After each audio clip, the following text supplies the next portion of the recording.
We've seen our competitors, Liverpool, Manchester City, both make improvements to their side, either through re-signing big deals or bringing in big names, whilst Arsenal are still deciding. I mean, we could probably go through Sesko or Gyökeres again today. Same thing there. Zubimendi on the horizon, as it's been since January. Is Kepa the new piece to talk about? Is it worth talking about? Well, I think that's a good move. I do think that's a good move. I think being criticised a little bit, but I think that's saved us a few million, because we was looking at we've got Garcia for about 24 million. So I think that's a good deal. But I'm sorry, I'm not buying in all this. Like, we're still looking. Well, what was we doing in January? I thought, we didn't get nothing done in January because we were sorting it all out in the summer, and we're undecided still. We're so slow on the take and all that. People like Robbie, you know what I mean? I can't say too much, but he's sort of sticking up for him again by saying, "Oh, it's the Club World Cup." Bosh, before we know it, Liverpool have gone in.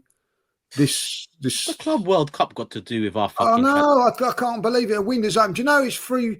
What out of the last 4 windows, Arsenal have spent nothing in 3 of them.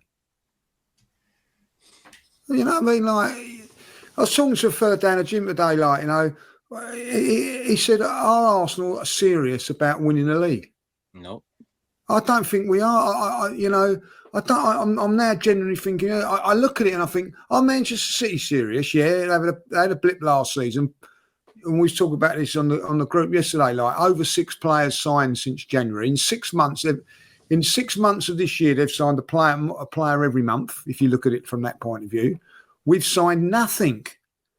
I'm sorry. Robbie's going, "Oh, what we got better in for?" I don't know. Did he say? You know what I mean? Get on in these people in all these top people on the transfers and all that. I'm sorry. Has he done anything? And what's he done? He's had an holiday. I'm sorry. When I've seen a lot of stuff. Big up to James and Graham, by the way. I got a text message at 1:15 last night, saying that he's done a show with Sesko and all that, to watch it, So anyway, he woke me up from my sleep. I was back to sleep within 2 minutes, but that's another story, But who sent you the message? Graham did. Yeah, I've worked hard. His exact words. I say what, I'm going to I'll text you what he said. It was sorry, it was at 12:10. It was. I've worked very, very hard on this show, and the research went a long way on this one. So I said, "Well, I'll watch it, Graham." Anyway, I had a little thing. All of this about Sesko, we should know. If we didn't do nothing in January, right, we should know which one we've got. If we was the reason we didn't do anything in January because we was waiting for the summer for the striker, and now we're undecided on 2 or 3, And I'll tell you what, lads, I'm saying it now, welcome Ollie Watkins. He's going to be the one, like Jack Wilshere. I love Jack Wilshere, right? And I see him today. He's at the Soccer Aid interview. It's the number 9 won't be the be end and end all. Come on, you know what I mean? We know it is. We know it is. You know what I mean? Anybody that's played football or knows anything about football, I kind of agree with him, though. So do I, actually. The 9 is crucial, but it's not everything. No, I get that, but James, you know what I mean? Don't try and kid us. We need a striker. It does. Of course, we absolutely need a striker. I agree with that. You can't go through seasons without. It's a great point to Phil mate. We have been so close for three years to win the league, right? But we've not got. Is it Mikel or is it the player that we haven't got? And I think I do think it is that striker. That striker gets you though over the line on those few games. And I don't think you can get away from that fact, boys. I don't think you can. That's my opinion. I do agree. I think Arsenal's problem for me, if we reflect on last season, is a lack of really reliable goal scoring. I think Saka was starting to give us that, but you need more, and match winning quality. I also think a lack of tactical ideas from Arteta. I think there's too much of the same stuff. I think you could solve two of those three problems and still win the title. And what I mean by that is, if he added Rodrigo and Rodrigo got 30 goals, the point is the goal scoring thing's been solved, whether it's come from a striker off the left wing. The problem is we need goals in that team. We need match winning quality when the game is tight, when teams are in a 4-4-2 low block, they're hard to break down. We need someone to do something out of nothing. But also Arteta needs to come up with something different, because Arne Slot walked into a Liverpool side that finished third, tweaked a few things, got no new signings because I'm not counting Chiesa, and won the title. So there's a lot of ways we can get there. My fear would be as if we do none of them. Now the 9 is important, but the whole window for me is crucial, guys. Like, the whole window is crucial. That there's a lot to do. The Sesko Gyökeres debate we've had many times. We can keep having it, but yeah, I agree it's important. But I sort of understand that there's a lot to do, and it's not just about getting the 9 right. I think Arsenal have a lot of work this summer to get right. They do, but I think I don't disagree with you. But I think what Lee means is the constant deflection from the main course. Yeah, like. Sure. Why is it always, we need a striker. That should, that's well known right now. It's been well known for a long time. Let's be honest here. Yeah. And the club should know what they want to do by now, and you're right with a Rodrigo, for example, but we are in a place where we need 2 in the forward 3, and to be honest, I don't even say arguably, and we need 1 in the 10. So we need 3 players across the front 4, and we're looking at players go. Listen, I don't think Wirtz was ever realistic an option for us. Even if it was, I think his heart was set on Liverpool. They got his best friend over there as well. But a Shirky, 25, 30 mil. But what do we say? It's not Arteta's type of player. But if you look at Pep over the last 3-4 years, it hasn't been his type of player either. Yeah, agreed. But you got to reinvent yourselves. You've got to reinvent yourself. And I'm sorry, but to see Arteta started this window by saying we need goals, creativity, and I'm seeing probably the 2 best available creative midfielders centrally available go to our rivals, and it just pushes us a bit further away, because I hear it. As much as we were behind City last year and behind Liverpool in front of City last year and in front of Liverpool the 2 years before that, these 2 have made improvements in the summer. Pep's a goated manager, Slot's gonna have, he's already talking a good game, so I'll give him that. He doesn't shirk away from the responsibility of managing Liverpool. We're gonna be stronger next season and so on. I just think we're doing the same old shit. So when that guy asks you, Lee, are Arsenal serious? The answer is no, we are not serious, and it's been evident for a lot longer than just 12 months or 18 months or 3 windows. It's just that we're back to square one to see again this club is not serious. That's it. I'll try and be brief, guys, because I know my connection isn't great, and it's always embarrassing when you're talking for ages and no one can hear it. First of all, I think the Kepa in isolation is a brilliant bit of business. I think I'm not a particularly massive fan of Kepa, but he's a Premier League good goalkeeper for 5 mil, and if your main keeper's out for 6 months, Kepa comes in. I'm confident he can keep us in a title race as opposed to other players. No chance, you say? No, he's not good enough to go and go for 6 months for us. That's for sure. Okay, well, I guess there's very few goalkeepers as a number 2 can handle a 6-month stint and still keep in the race. So maybe I'm 3 months then, 2-3 months. I think it's good enough to kind of plug that hole. And crucially, play cup games. Crucially, play cup games to a level where I'm not looking at the team ever and going, we've been knocked out because we had Kepa in goal. I'd be like, that's not a fucking excuse whether he makes an error or not. Agree. So that in itself is a good bit of business. In regards to what Lee's flagged and the general business, I mean, the whole Sesko Gyökeres debate, I'm so bored of it now. I just don't want to discuss it anymore. I think it's actually quite embarrassing, and it's an indictment on Arsenal Football Club that we're now still debating and not sure which one we're going for, and they've pivoted from Gyökeres, now it's Sesko, and I think it's actually really embarrassing. I think it's really, really embarrassing. Whether you want Sesko or Gyökeres is a personal opinion, but just get the guy you want and bring him in. This kind of going back and forth is really, really embarrassing. I don't want either of them personally, but I did a show with Turkish, Curtis and Laurie a week or so ago, so I gave my thoughts on that. But I don't care who you want, just get the guy you want and bring them in.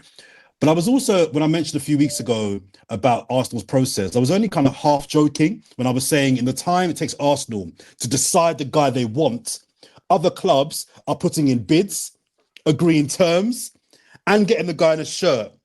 In that 10-day window, Man City, Liverpool are wrapping up players, multiple players, in the same time Arsenal are taking to decide who they want. It's really, really bad. It's really, really bad. And I'll say this and I'll defer. I'm getting to the point now, guys, where the title for Arsenal is looking like it's kind of done already. And I know people will say, how can you say that? It's still the window to go. There's still months to go. But I'm thinking, who can Arsenal sign now that puts them on par with what Liverpool and Man City have got? Who can they sign now that would make you think, squad for squad, this team can personnel-wise match Liverpool and City? The only thing we can do now, is go take Isak off Newcastle. Yeah, I agree. That's the only thing, and we can't. Agree. And Agree. We can do that, but we can't because we know how we are. We probably don't want to ruin the relationship with Newcastle. And Turkish, I'll go one step further. I'm not sure even that would put us on par, because I think, for what James was saying earlier on about the lack of goals, the first half of last season, guys, what was my main point for a lot of the games? It wasn't scoring goals. It was creativity. We didn't create a lot. Even games we won, I was moaning about the lack of creativity. So even if you bring in Isak, that solves a massive problem.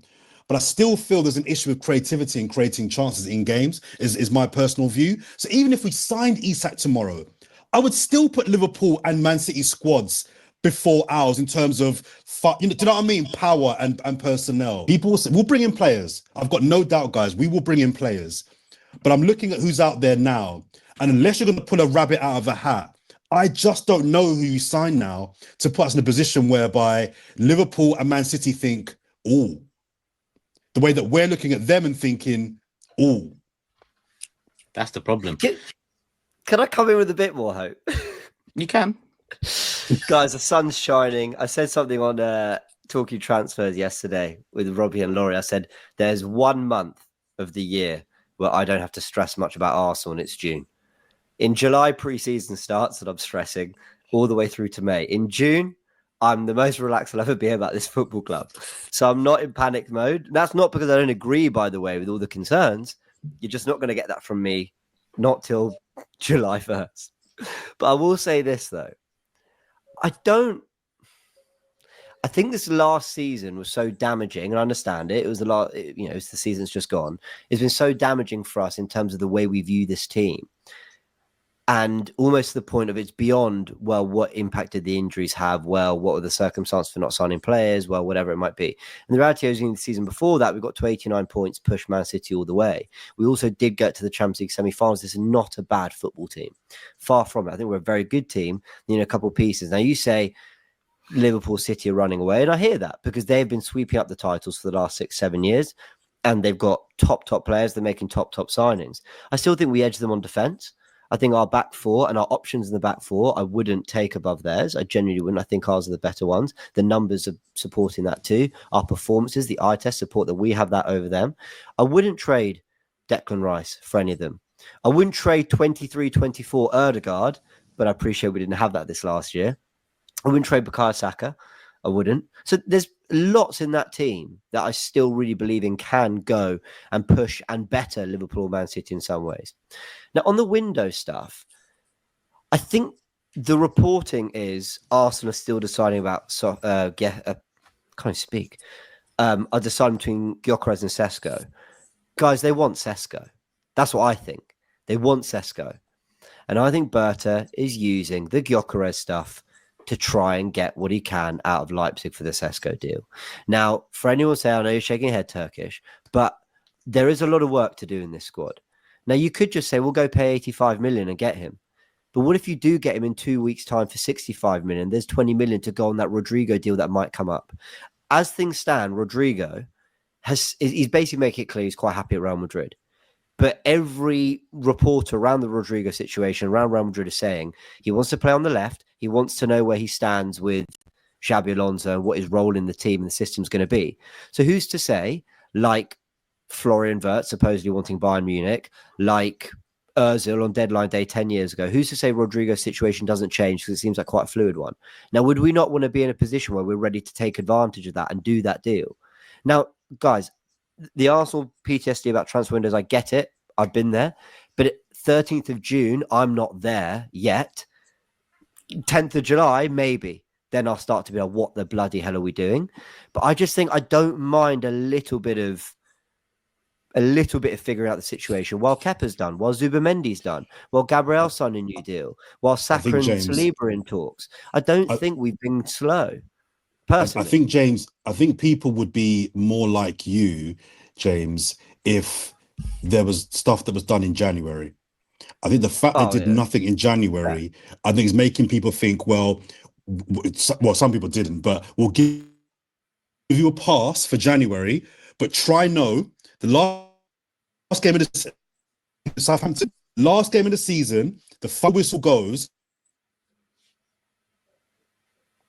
We're losing his connection slightly. But I'll tell you what, he's right. He's making a good point. Yeah, he's exactly right. That's why I'm a little bit peeved by like January. I can let January go. I'm still annoyed about January. It cost us the title. It cost us the Champions League. I don't care what anybody says. We should have brought in players. But if you didn't bring any players in, fair, okay. So when this little window happened here, Arsenal should have said, right, we didn't get nothing in January. That's why. That is the reason why we didn't get nothing in January. Bosh, bosh, bosh. And if you don't, I don't know where we go from here. I really don't. It's not often I disagree when someone wants to take, attention away and put it on the owners. But Arteta said a lot in the last 12 months. He spoke of goosebumps 3 weeks ago when thinking of next season. Well, guess what? Liverpool fans got goosebumps because they've got Wirtz in. Man City fans got goosebumps because, like you said, 6 players have come in, including exciting talent, Reinders and Shirky, both into a midfield. Oh, but what happens to Foden's development is what we would say if we were buying on top of a Ranieri or a Dowman, because we love talking about the teenagers so fucking much, thinking that's going to do. This ain't Mighty Ducks. This is elite fucking football. I'm sorry, Arteta's got a lot of... When we signed Sterling, direct quote, I spoke to him for 10 seconds and I knew he had to come. That wasn't from Edu's mouth or Josh's mouth. That was from his mouth.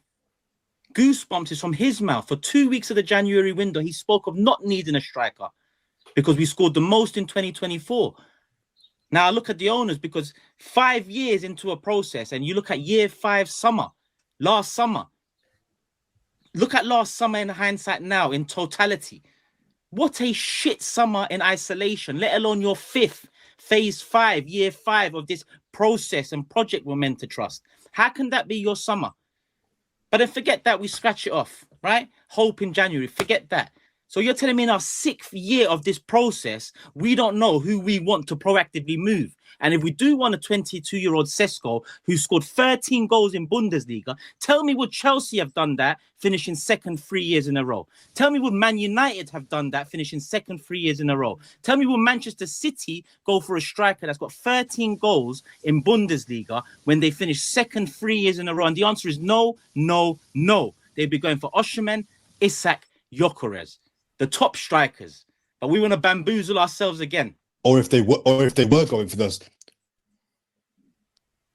Oh, shame about the internet.